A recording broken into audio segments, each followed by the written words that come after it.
Hi everyone, and thanks for joining us today. I'm Lauren Young, and I'm a research analyst in our organised crime and policing team here at RUSI.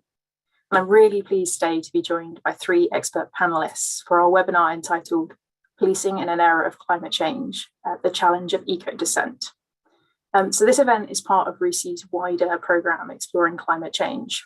And it is one event in a three-part series exploring the climate movement and environmental activism more broadly.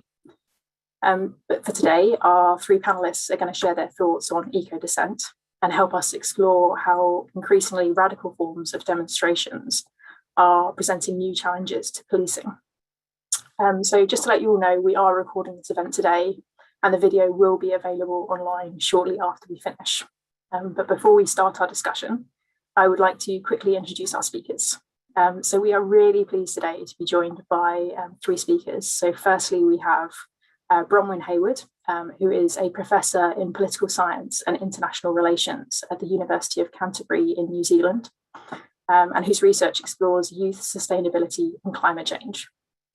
We are also joined by, really pleased to be joined by Dr. Oscar Berglund, who is a lecturer in international public and social policy at the University of Bristol, and whose work explores civil disobedience in contemporary climate change activism. And particularly in relation to Extinction Rebellion. And finally, we're also really pleased to be joined by Dr. James Hayden, who is an assistant professor in criminology at the University of Nottingham, where his research focuses on environmental harm and the effectiveness of formal and informal social controls. So a big thank you to all our panelists for joining us today. We are going to ask all our panelists to make some opening remarks on the topic before we then move on to a more sort of open discussion. So if you, the audience, have any questions that you would like to put to our speakers, then please do use the Q&A box in Zoom. You can start submitting those questions immediately. You don't need to wait for the discussion section of this webinar. And if you can also please include your name and affiliation, that will just help us, and also who you would like to direct the question to. Of course, you can also direct them to the entire panel if you wish. So I think that's more than enough for me to start with, as we've got a really exciting discussion ahead. So I will hand straight over to Bronwyn. Oh, greetings, and thanks very much, Lauren. As Lauren said, I'm a political scientist, and in my day job, I work on issues around democracy, sustainability, and youth. But in my night job, I serve on the IPCC as a coordinating lead author. I contributed to the 1.5 report and also to the Impacts and Adaptation report that was just out this year, and now serve as a core writer. So what I just wanted to talk about in that context was some of the key findings that are coming out from the IPCC and the way in which the focus and shift of the debate has moved a lot further into issues of justice and fairness, equity. So of the three reports that came out, in the August report of the physical science last year, we noted the unprecedented changes that have happened, that we're at least 1.1 degrees warmer than we were back when we started the wide use of the fossil fuels in the 1880s. We looked at the rapid need to at least reduce by half our emissions by 2030. The report that came out in February of this year, the impacts report, is the one that I want to spend most time on, partly because I worked on it, but because it directly affects the issues raised by a lot of the protest and concern. So climate change is seen as a threat to well-being and health of the planet and humans, and the need to act now is essential for a livable future. And that language is unusually strong for the IPCC. The argument that it causes dangerous and widespread disruption of nature and for communities is well understood, but I think one of the things that took people aback was that 3 to 3.6 billion people are already highly vulnerable to climate risk. Cities magnify the risks for climate, and they're also a crucible for a lot of our protest and our resistance. What's also notable about the February report on impacts is not only the focus on the importance of Indigenous knowledge, but the recognition that processes like colonisation have contributed dramatically to the growth of fossil fuels use and the growth and overconsumption, and issues of climate justice. And climate change itself was set in a context of a threat to human rights and an issue of human rights. There was also an extensive discussion about what fairness would look like in decision-making, procedural, recognitional justice, and distributive justice. And then report 3, which came out more recently in April, focused on the really deep cuts and where they need to come. Now, what's interesting and what I want to kind of highlight just briefly before we turn to the more detailed discussion with our colleagues is the UN Secretary General, in receiving these reports, Antonio Guterres, in April, talked about high-emitting governments and corporations as not just turning a blind eye to the issues, but they are adding fuel to the flames. He said climate activists are sometimes depicted as dangerous radicals, but the truly dangerous radicals are the countries that are increasing the production of fossil fuels. And this is doubling down on the statements that he made in February when he said that failure to act on the conditions that are affecting nearly half of humanity who are living in a danger zone is an abdication of leadership that is criminal. He went on to say the world's biggest polluters are guilty of arson of our only home. Now, it's set in this context. What is really significant is a major change at a very elite level of politics about the framing of responsibility and criminal justice. And it comes as a political scientist for me now. I stop speaking as an IPCC author and just think about what's happening. We've had a long tradition of civil dissent and civil disobedience in the environment movement, from Thoreau on civil disobedience when he's arguing, follow your conscience, break the law on moral grounds, rather than be a cog in an unjust system, let your life be a counter-friction to the machine. Mahatma Gandhi's Satyagraha movement, the civil rights movements, Polly Higgins' work back in 2013 on ecocide, arguing that it should be a crime against peace. These movements and the public debate that has followed and the recognition has contributed to the wider international recognition that comes out then in science reports, because once it starts getting written about, we're just summarizing the literature. So in particular, if I go back to the both the 1.5, but in particular the vulnerabilities report, we talked about the need for inclusive decision-making, and that those who are most affected by climate are the poor and the marginalized, the ethnic communities, women, disabled, young, and religious and ethnic minorities. And I think also the strong issues of intergenerational fairness and justice that have been raised by the youth movements have really kind of set a tone for this debate, which I'll be really interested in talking about. And then it's set against, of course, a global move in many countries to set anti-protest laws around what is not possible. The protection of critical infrastructure, of oil infrastructure in particular, ranges from here in New Zealand, Australia, the US, and many other countries which we're just about to hear from. So I'm interested in this whole debate. I'm extremely cautious about the way in which eco-fascism is overstated and kind of greenwashes white supremacy movements. But that's for future panels, but I'm really interested to hear what others say. And thank you very much for inviting me. Thank you so much, Bronwyn. That was really insightful. I think that's sort of really well framed our discussion, put it sort of into context and set the scene for the discussion going forward. So thank you very much. I'll now hand over to Oscar, please.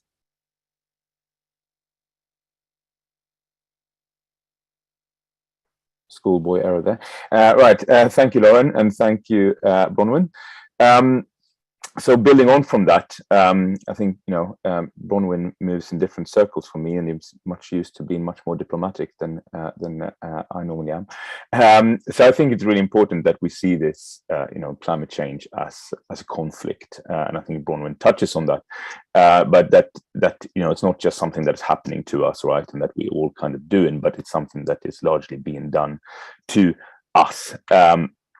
And that it's something that has, perpetrators. There are people that gain from this, right? And that there are a whole range of actors, of course. And, as a political economist, I'm obviously interested in studying how those different range of actors interact. But obviously, we know for sure that the fossil fuel industry is at the core of those actors that don't want action on climate change, right? And obviously, one important commentator who's really good at expressing this has been Michael Mann in recent years, and with his book that came out, I think it was last year, called The New Climate War. And if we see what the kind of role of the actors that I study and that I see myself as more part of, which is in climate and environmental activists, for us and for the people that I kind of study and research, I think that direct action, disruptive protest, civil disobedience, whatever you want to call it, it's long been a part of environmental activism. Of course, it's long been a part of how we fight extractivism, but extraction of fossil fuels, and also extraction of other kind of polluting industries at the site of extraction.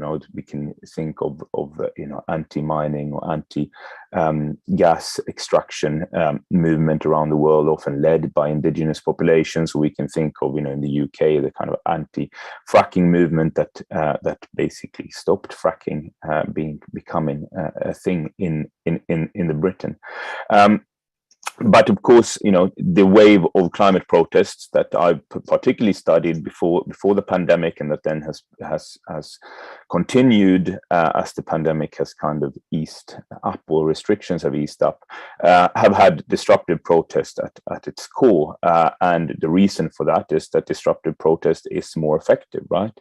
And I think one thing that is really important to remember here is that in public discourse, you often hear people saying, but the protesters try to make themselves heard, and we've heard what you've said now, so you can stop disrupting.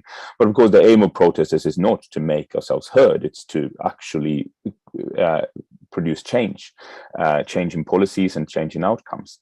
And disruptive protest is much more effective in doing that.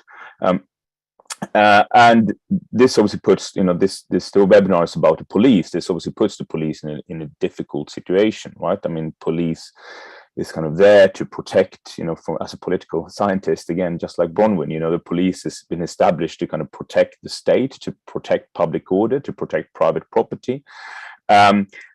And of course, now that stands in contrast to what Bronwyn said that the UN Secretary General Antonio Guterres just has said, which is that it's actually the lacking state action and the actions of fossil fuel actors in the private sector that have been highlighted as the real criminals and real criminal acts here. And in this kind of new climate war, as building on what Bronwyn said, these new police powers that are a thing in the UK, but not just in the UK, also around the world, have become a real tool in the new climate war on the part of the kind of fossil fuel industries and what Michael Mann calls the forces of inaction. So criminalizing protest is in the interest of these forces of inaction. It is in the interest of the fossil fuel industry. And this criminalization isn't just a British phenomenon, it's a global phenomenon. We also have an organization like Global Witness, which have long highlighted that being an environmental campaigner in many countries is a very, very dangerous thing to be, right? We have, I think it's about over 200 environmental campaigners going missing or being murdered every year. And that we now have on the back of what went on in 2018, 2019, this during the pandemic attempts to criminalize protest and successful attempts to criminalize protest in a lot of countries in the global north. And in some places, we know that these bills that have been proposed, we know that they have are directly kind of funded or by the fossil fuel industries. That has been the case in a couple of the US states that have seen these attempts to criminalize protest, but we know very much that it is in their interest to do that. So the fight against this criminalization of protest is really key to tackling climate change. And so that's, last year I organized a letter against the criminalization of protests that was signed by over 400 climate related academics, recognizing this important role of protest in recent years and warning against this criminalization. On that, I'll leave over to James. Thanks, Oscar. That was really insightful as well. And I think, yeah, you've really sort of put it into the kind of contemporary context of the sort of need and reasons behind protesting, and also, yeah, obviously introduced that sort of the issue around surrounding criminalization there. So I will hand over to James next. Thank you. Thanks, Lauren. Thanks, Bronwyn and Oscar, for setting the scene nicely. So my name is James Hayden, and I'm a criminologist working at the University of Nottingham, and I tend to look at environmental justice and deviance. And as the criminologist here, I feel a bit duty bound to say a bit on the police-protester relationship, specifically in a UK context. So I'd kind of like to draw out three parts very briefly to the question of how eco-dissent has been policed, because there's a tendency to focus on the relationship between police and protesters, which I will speak about. But these two actors need to be understood in relation to ongoing state kind of hesitation and even failure in effectively addressing climate breakdown, as Bronwyn and Oscar have already talked about. So unless we really understand policing protests in this context, we can't really explain the cause of ongoing protest or even the escalation of police powers, because we're constantly talking about how best to police this group or that group, instead of asking, well, how best do we address the conditions that are causing this group or that group to dissent? So the first point I'd like to make is this idea that, the police are changing tactics to match protester actions is new. It's not really new at all. Controlling protest and disorder was a primary motivator for the creation of the police in the first place in the beginning of the 19th century. And the hallmarks of British policing are discretion.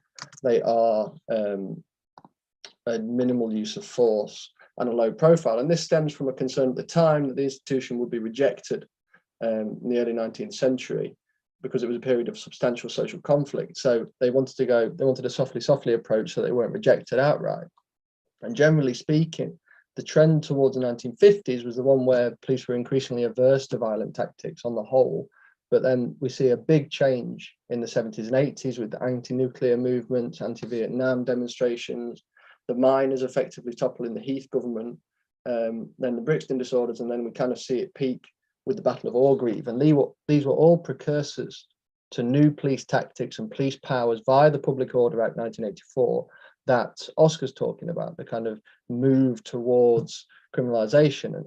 And this was really the start of the era which moved away from what's called pre-crime to started to focus on, moving away from post-crime to starting to focus on pre-crime, with the police using a more expanded array of tools around surveillance and profiling to address protest disorder, alongside a focus on facilitation and dialogue, although in this early point it was kind of underdeveloped.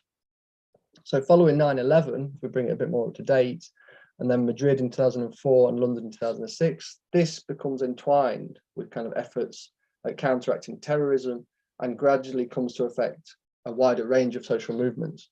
And this is implicated in the blurring of the boundaries between extremism and social movements in official narratives. But the discourse-based approach to protest control continued and was further institutionalized following the death of Ian Tomlinson in 2009, after which point a new human rights compliant framework for public order policing in the UK was introduced. So it kind of speaks to the human rights dimension that Bronwyn was speaking of. And this kind of institutionalized this effort to facilitate peaceful process within the confines of the Human Rights Act. So if we jump forward to the present time, we can see that this police having to adapt to protester tactics in the Police Crime Sentencing and Courts Act, which was approved last week, in the UK. And the explanatory notes make clear that this bill originates, or this act originates, in the tactics deployed by the protesters, like blocking bridges and obstructing roads. And it effectively lowers the threshold at which point police can intervene in protest. So police can now impose more conditions on static protest, impose a start and finish time, and increases a fine from £1,000 to £2,500 for those who take part in the protest but fail to comply with police conditions. And it also introduces a new potential prison sentence of nearly 12 months. So the criminalisation that Oscar talked about here is very prevalent in this new act. So one of the more problematic elements of it is it sets noise limits, which may be particularly problematic for groups that are trying to have their voices heard. So usually laws relating to noise have very clear stipulations around decibels, equipment, length of time that noise can be made, etc.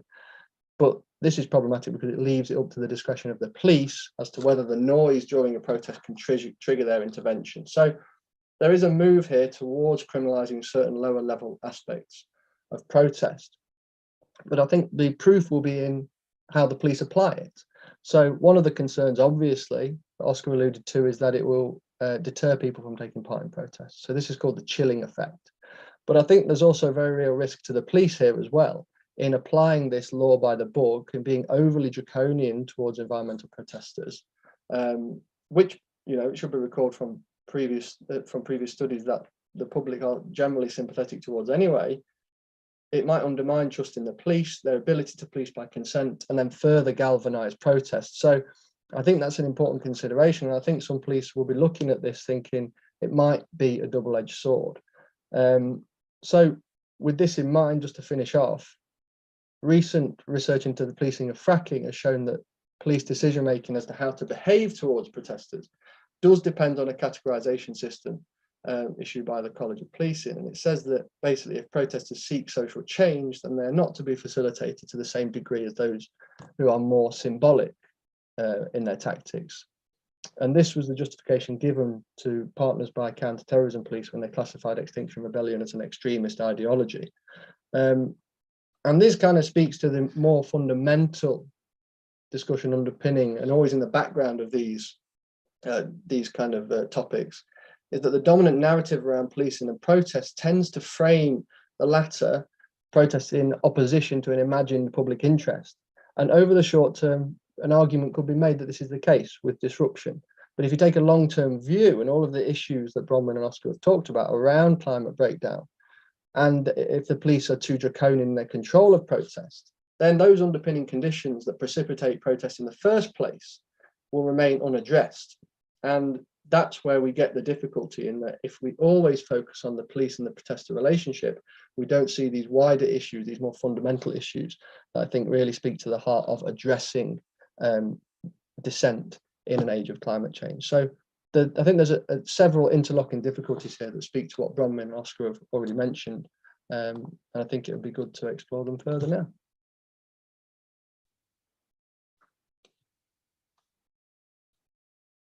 Can't hear you, Lauren. There we go, school galera there. Yeah, no, thank you, James. That was really, really insightful, and certainly sort of opened up the kind of in the context of the history of policing tactics in relation to protests, and how this is not changing in response to protests is not a new thing, and also sort of opening up the kind of idea of looking at it from the perspective of the police as well, which I think is a really important aspect we should address in this discussion. So now I'm going to turn over to sort of opening up for more of an open discussion and a few question and answers from the audience as well. I'm going to take some of these questions and sort of direct them to specific panelists, but obviously if any of the other panelists want to jump in and sort of tap on to anything that's been said, please do raise your virtual hand and we'll come to you as well. So to kind of kick us off, I might actually turn to a question that I had, which I think I might direct to Oscar to start with, if that's okay.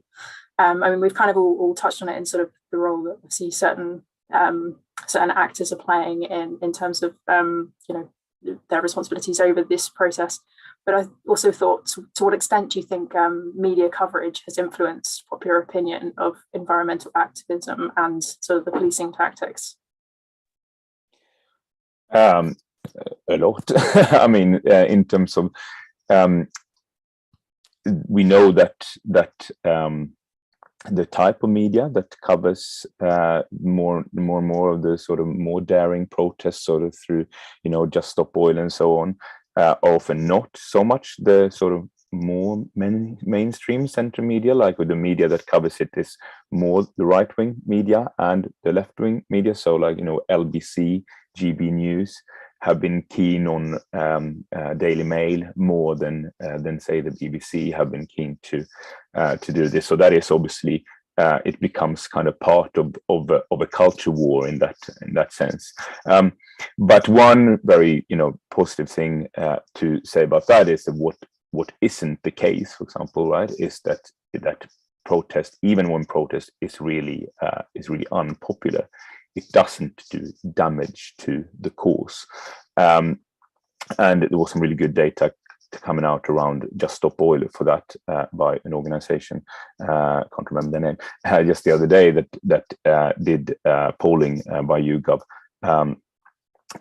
before, during, and after sort of the Just Stop Oil protests. So whilst the media coverage does make the protesters themselves quite unpopular, or very unpopular in many cases, it doesn't seem to have any bad effect on the public support for the demands that the protesters have, in this case, to, you know, stop oil extraction and gas extraction and move towards renewables.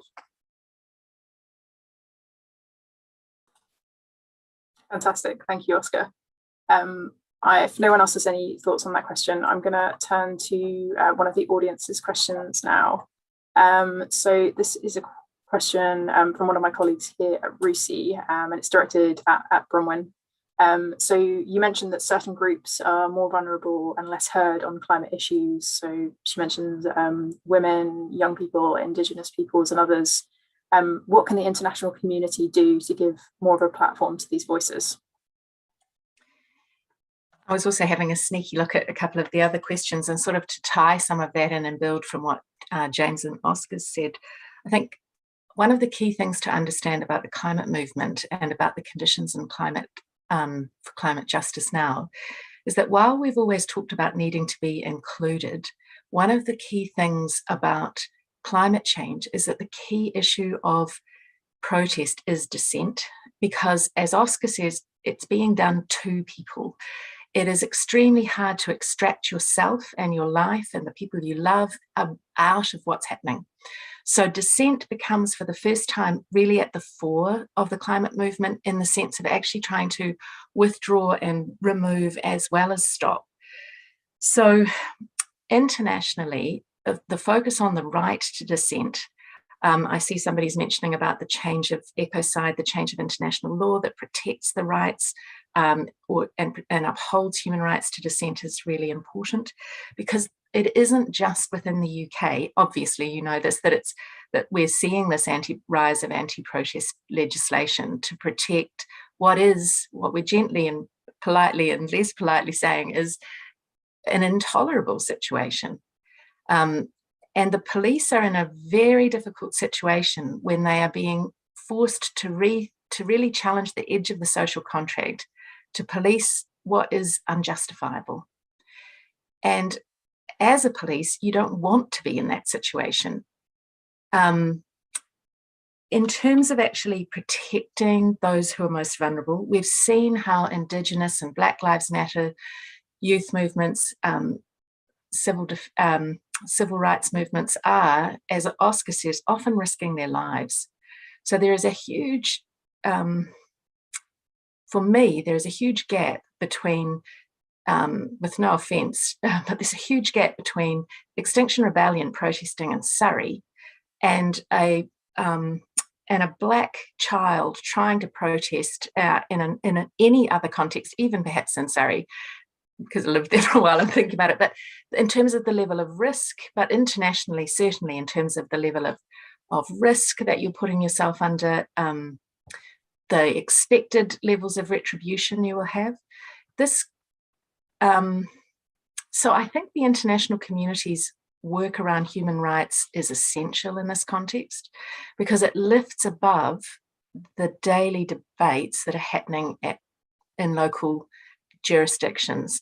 And that's where we can have more of the clear moral discussion about fairness and equity and justice.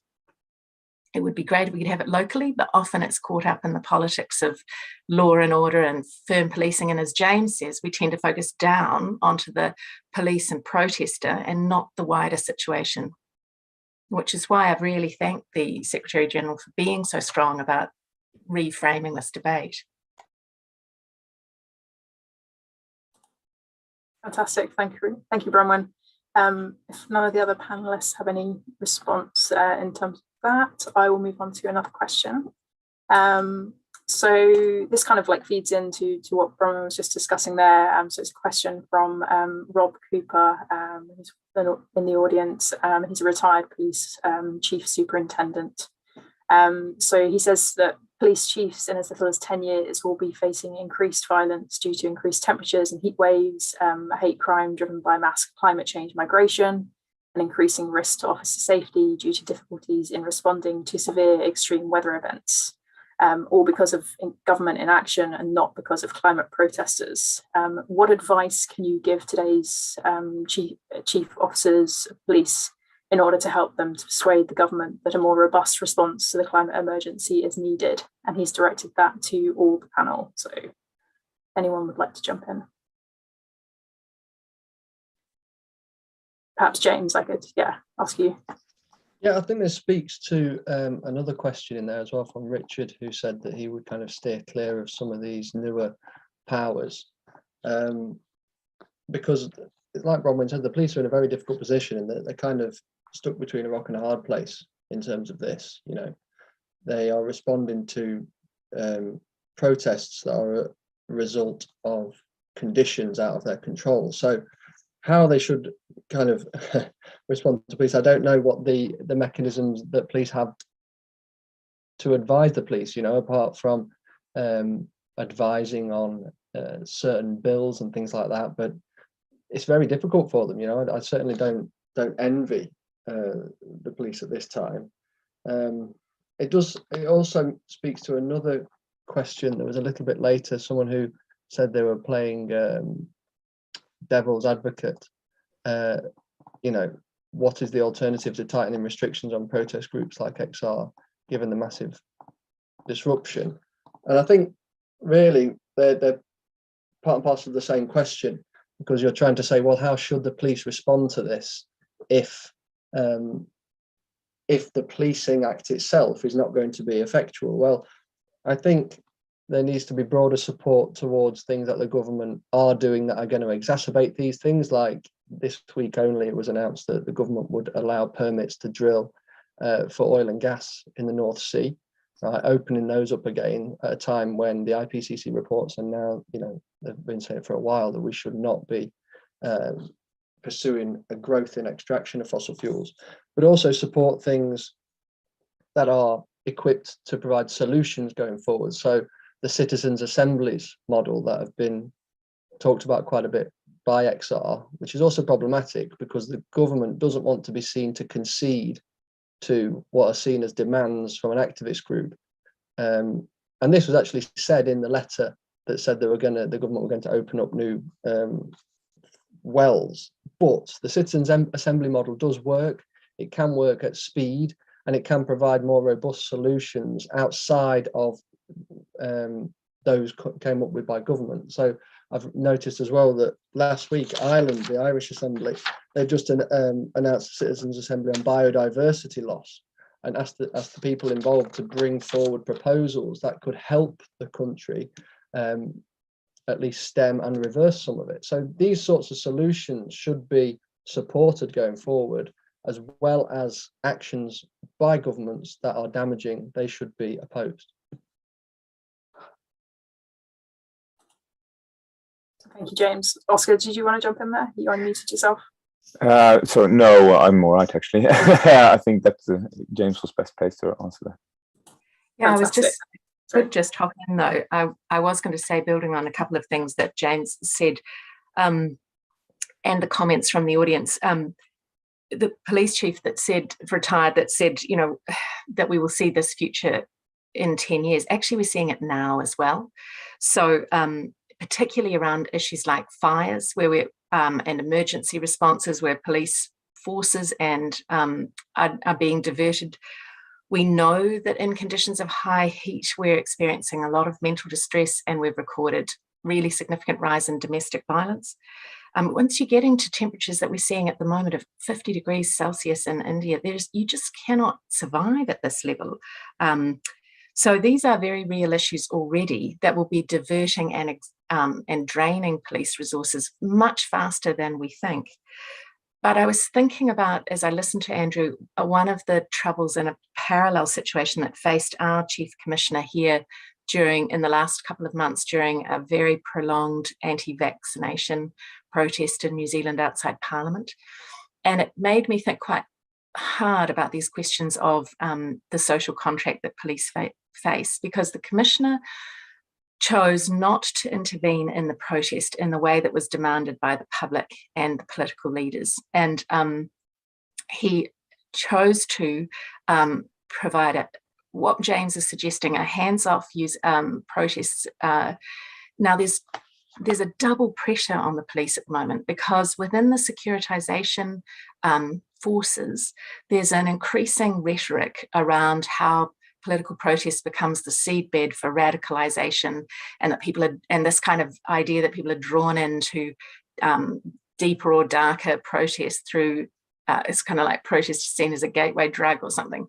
But in reality, yes, there are really undesirable and angry elements within a protest. But in a democracy, that protest is essential. And to be policing for a democracy, to hold that line, was extremely unpopular. It probably cost poll ratings for the government. It certainly caused enormous public debate and gave radio and media airtime, heaps of opportunities for outrage. But in the long term, in research, it probably calmed our situation for our society, which is still reeling from the terror attack of 2019 against 2 mosques, which was unprecedented within this century. Certainly under colonization, we've had some incredible atrocities, but to have 51 murders in suburban Christchurch here, where I live, after we were just recovering from earthquakes as it has been very destructive on the psyche of the whole country. And so I think with time, the Commissioner's response will have been seen to be extremely measured and mature. But right at the protest moment, it was extremely difficult to hold that line when everybody was angry with you.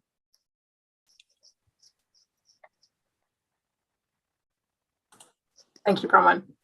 That was really, really, really insightful. I'm going to try and combine a couple of other questions together, because there's quite a few more that we're going to try and get through. There's one that I saw pop up, which was sort of around to what extent police have the option to sort of use their discretion with this new legislation. But also thinking onto that one as well, the public appears to sort of see certain actions as more legitimate than others. So, for example, Greenpeace blocking an oil tanker being more acceptable than Insulate Britain blocking a motorway, for example. Could and should the police consider this when responding? I don't know if that was sort of an open question, if anyone wants to jump in on that. Yeah, James. Yeah, it was a good question, actually, because when the Committee on Human Rights wrote a report on the new policing bill, they criticised it and basically said, you know, some protests are going to be more publicly acceptable than others. That means there's going to be more people involved. That means it's going to be noisier. That means it's going to be more at risk of being shut down under the new powers. And the government's response was, the police are independent. The police should never account for whether they think a protest is going to be socially acceptable or not. They can only act within the remit of that situation. So in theory, perhaps, but in operational terms, they're not allowed to do so.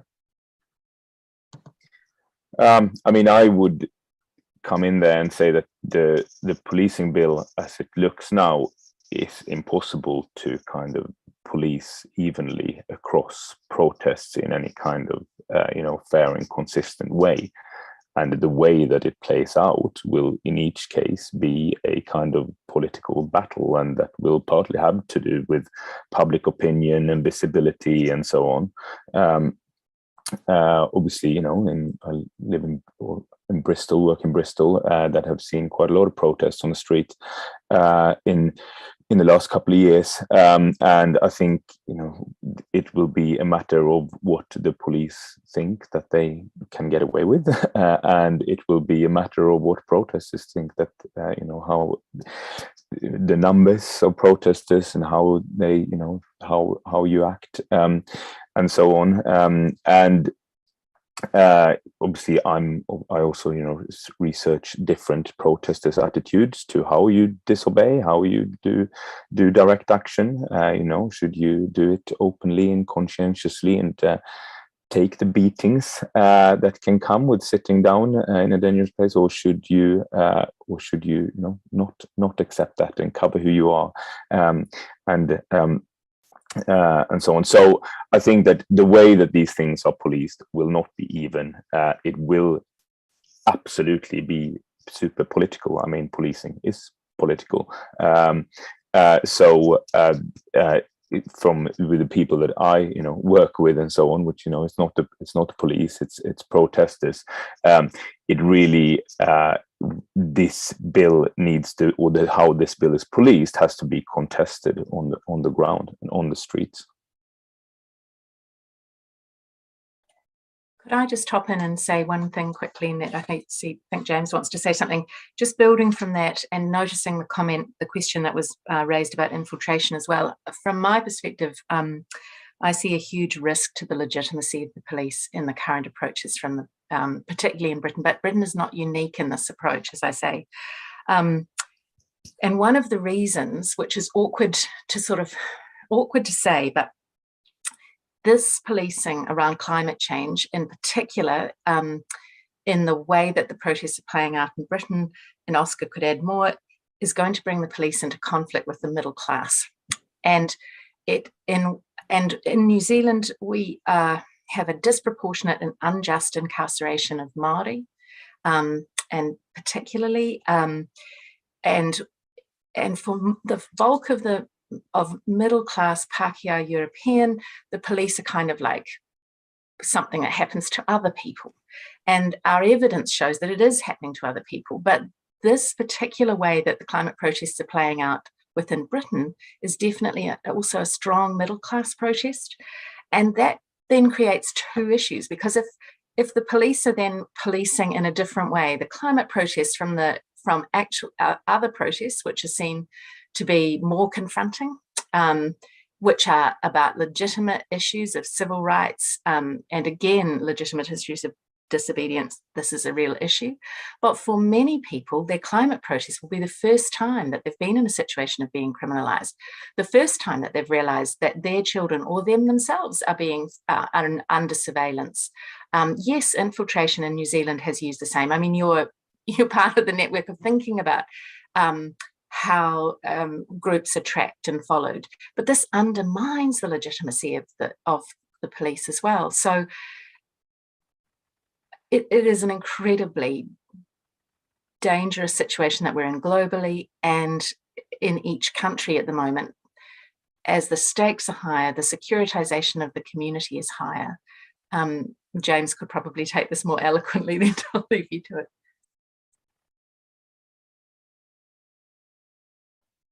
I thought that was great, Ron. It just brought to my mind, one of the reasons in the 50s, towards the 50s, wasn't an explosion of protest in the same way that was in the 70s and 80s, because to some extent there was an institutionalization of class conflict.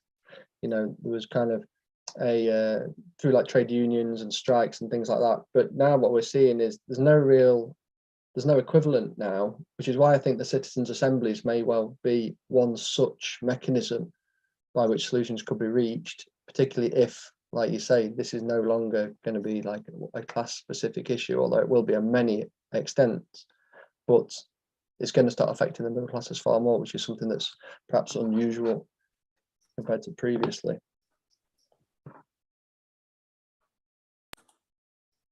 Brilliant. Thank you all for those comments and thoughts and remarks on that. It's really insightful.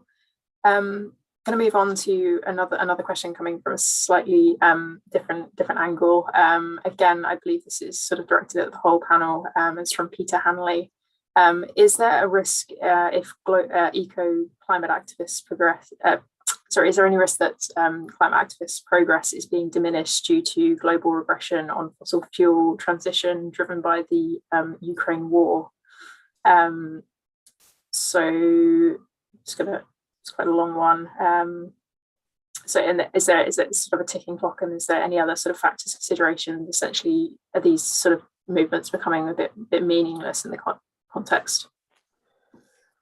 I think that, you know, it's just Stop Oil to some extent have tried to draw these links between, you know, we need to stop oil. There are good geopolitical reasons to stop our reliance on fossil fuels, and there are very good climate reasons to stop our reliance on fossil fuels.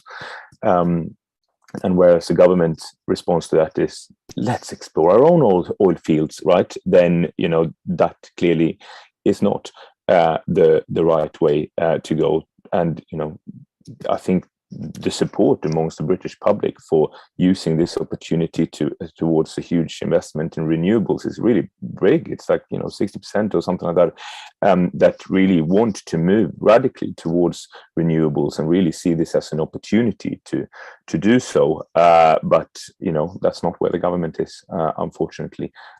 So I think that indeed, this is a moment where we should, for various reasons, geopolitical and climate reasons, rethink this. And activists, I think, try to draw those links, but yeah.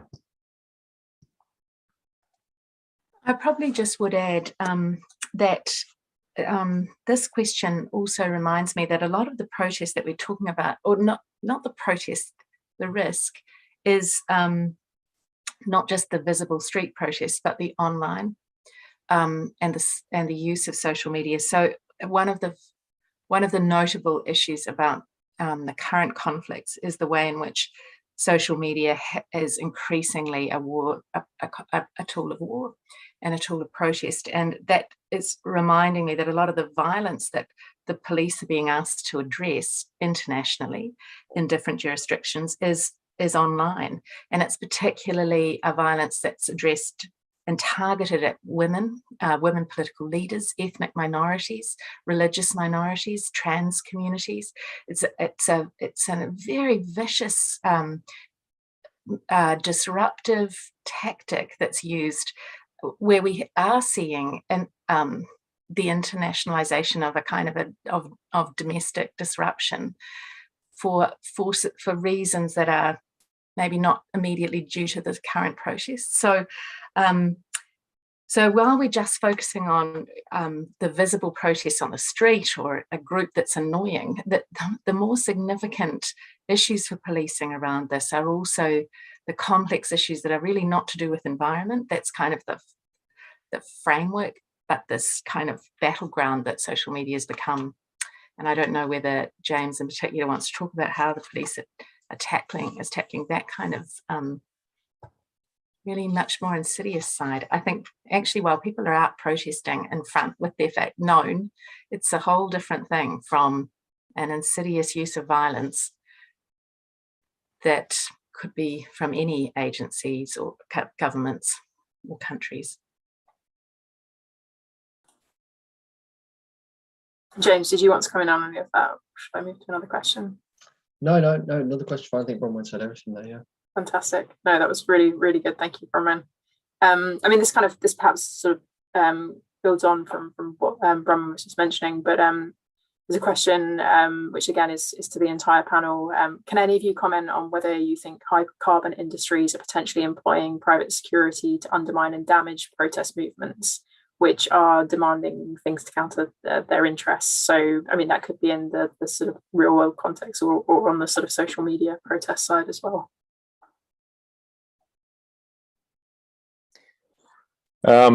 It's obviously really difficult to know how this is playing out in real time. I mean, we know what has happened in policing in this country and in some others. You know, we know the frankly, dodgy policing tactics that were used against anti-fracking protesters in the UK. Shocking tactics. I always set my students a reading by Andrea Brock about the policing of the anti-fracking movement, and the close links between the police, the private security companies, and the fracking companies and even sort of social security. So like what's called like basically reporting protesters to for being disability claimants or something like that. So really insidious relations between some of these actors, and of course where undercover policing. We obviously have had huge scandals of undercover policing in this country. To what extent that goes on now or in what form, I don't know. Maybe James knows more about it. No, it's very difficult to say, isn't it? But I think we know from historically that it's posed a real problem for police in terms of the discretion when it's afforded and it's abused. Then the repercussions are massive, particularly for the police when they attempt to police by consent, and the trustworthiness of the public in the police as an institution is so fundamental to how they work that these sorts of flashpoints and these sorts of cases, which aren't isolated incidents, do you know what I mean? I think in the UK, I think since 2003, there's been at least more than 20 undercover officers have deceived targets into sexual relationships, and 2 of them have fathered children. So these sorts of things are really problematic for the police, and it's very difficult to say to what extent they keep going, that they're ongoing.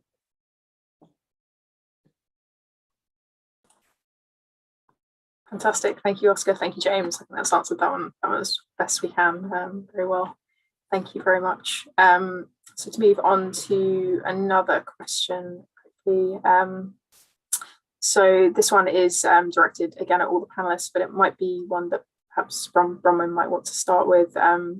But it's, what impact do we see Indigenous ways of knowing and being impacting the policing of eco-dissent, given the Indigenous protests we have been seeing in Canada? They mention a couple, so British Columbia Keystone XL pipeline. We've seen a groundswell of Indigenous social movements, protests against government, private sector infrastructure projects. So what can we do to support Indigenous grass movements in their fight against climate change? I think one of the things that I'm quite conscious of coming from New Zealand is that it's been very frustrating with apologies to anyone from Extinction Rebellion watching this, but I haven't been a great fan because for me, it's been the Indigenous movements that have been for a very long time leading a lot of our debate. And Extinction Rebellion in many countries has almost kind of colonized the debate, came rushing in and created a 2-tier situation of protest, which has so there's a set of debates to happen about recognizing the leadership and the long experience of Indigenous communities in particular. But when we think about how to police this, again, the police are put in an increasingly insidious position of having to defend the undefensible. But in New Zealand, experiences of using Māori wardens and community policing to keep communities safe, and to use alternative practices for addressing occupations, or where you're working with the respect of cultural practice has been really important. And again, coming back to the technique that Andrew Constable as police commissioner used in the vaccine mandate protests in Parliament, which were very high profile in our country and were kind of great for media. They were kind of being fed out, which is another whole thing. These debates are being, they're framed in conflict by media.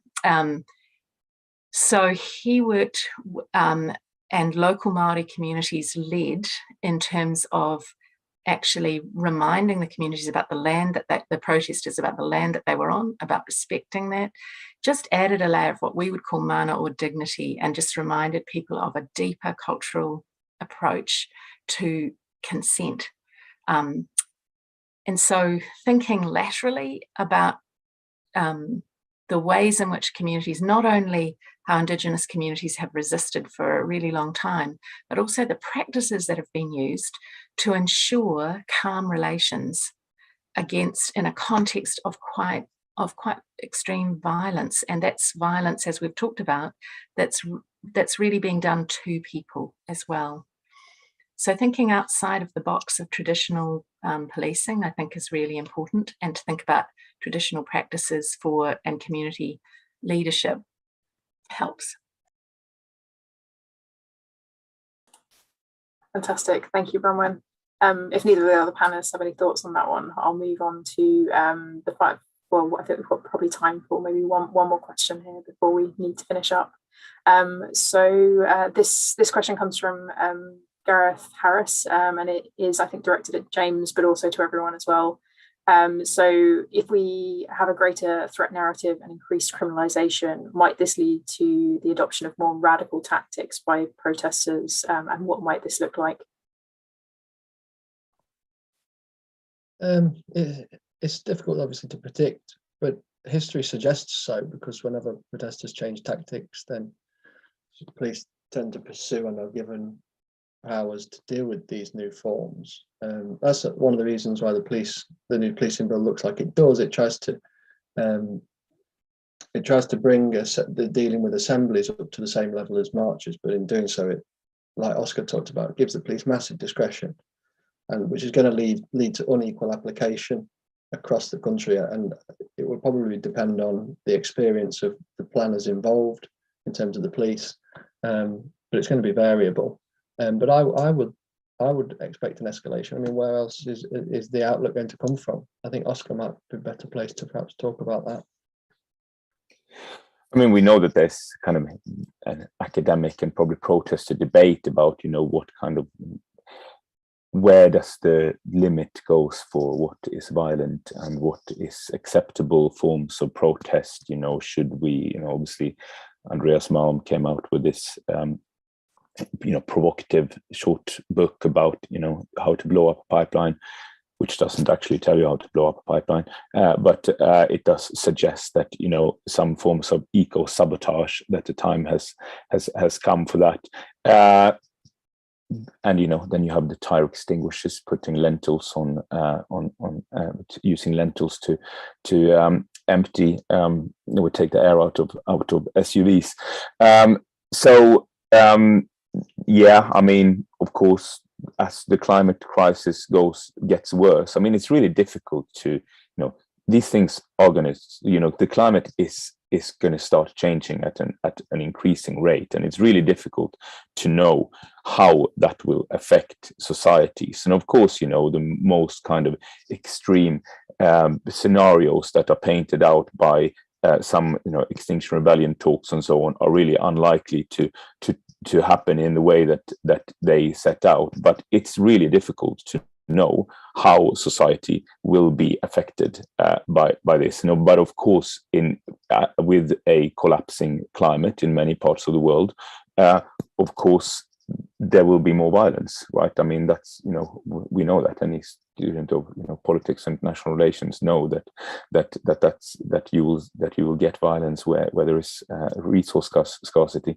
Yeah, we would, there will be more of everything like that. I think at the same time we have this kind of trend, the kind of, I suppose, civil disobedience that I've studied, although it's still very much in the news, it actually involves fewer numbers of protesters now than it did, before the pandemic. Just Stop Oil has been really prominent, but maybe about 400 people have been involved in it. So I think there's something to suggest that kind of protest right now, it's maybe in a decline, but the climate movement will have to come up with new tactics and strategies and see how it does. And yeah, that will come in many forms. Fantastic, thank you, Oscar. I think that was a really, really good point to finish on there. And yeah, sort of a forward look and a lot for us to sort of think about going forwards. So yeah, sadly, I think that's all we've got time for today. So again, huge thank you to all our panelists who've joined us here. That's been really, really exciting discussion for us. And yeah, we're very grateful for all your insights. And yeah, I personally have really, really enjoyed the discussion. And of course, a huge thank you to our audience too for all their questions that kept coming in. Some really great questions there for the panel. And I'll just quickly use this last final minute to remind everyone that this is one event in a 3-part series. So the next event is at the same time next week. So that's Wednesday, the 11th of May at 2 p.m. UK time. And that event will be exploring eco-fascism. So yeah, I look forward to seeing you all there. And thanks again to everyone for joining us today. Thanks.